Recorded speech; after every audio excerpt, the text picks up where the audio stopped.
yung bagong application. Ang pangalan nito ay Sun Power. So dito bumubungad agad sa atin ang mga investment na inaalok nila. Pero hindi pa tayo nagre-register. So pag-aralan natin yung mga investment na kanilang inaalok. Itong una ay 200 pesos daw. Kikita raw tayo ng 54 pesos every day sa loob ng isang taon. So ibig sabihin, 4 na araw, bawi na ang puhunan. May konti tayong tubo dahil meron tong libreng 30 pesos pag tayo nag-sign up at libreng pera everyday. So, 4 na araw, bawi ang puhunan, may tubo pa. Ang susunod ay 300 pesos ang puhunan, 84 pesos naman po ang daily. Lumalabas dito ay 3 araw lang, bawi na ang puhunan. Wow! Susunod naman ay 500.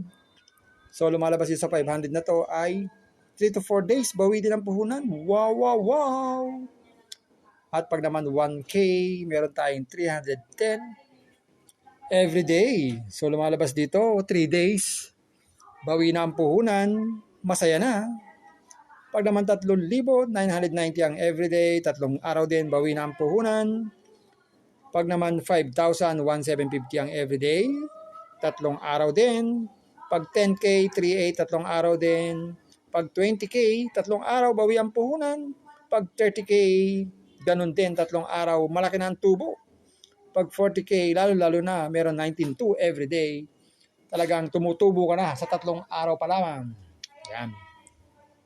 So guys, dito masasabi ko, sa application na to, tatagal ito mga 3 araw o 4 na araw. Pag sumobra sa 3 o 4 na araw, swerte na tayo. Ngayon, pag-aralan natin, paano ba nagsa-sign up dito? Yan. So, click natin itong register. Yan. Sa pagre-register pala, ay maglalagay lang ng cellphone number, tapos itong CAPTCHA, tapos itong password. Gawin na natin.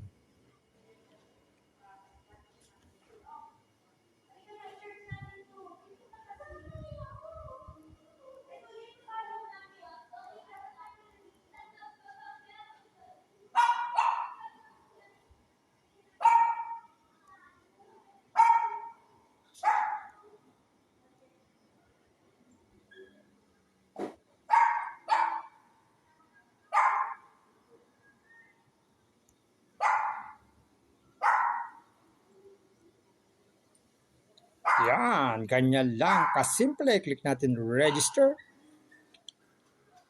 Yan, ito na nga yung sinasabi ko guys. Save natin to. Meron tayong 30 pesos na libre pag tayo nag-sign up. Ayan. Tapos sa panglibre din sa order. Yan, meron tayong investment dito. Nagkakalagang 1K sa loob ng isang taon. Kaya meron tayong 10 pesos every day. So total niyan ay 3,650. So, check natin kung mawi-withdraw natin yan, no? Kung how much ang minimum withdrawal. Tayo sa more.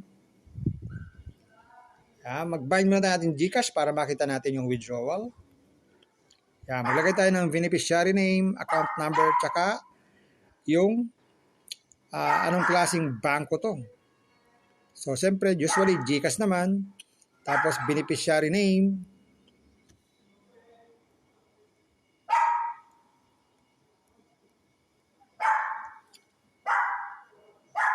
Account number.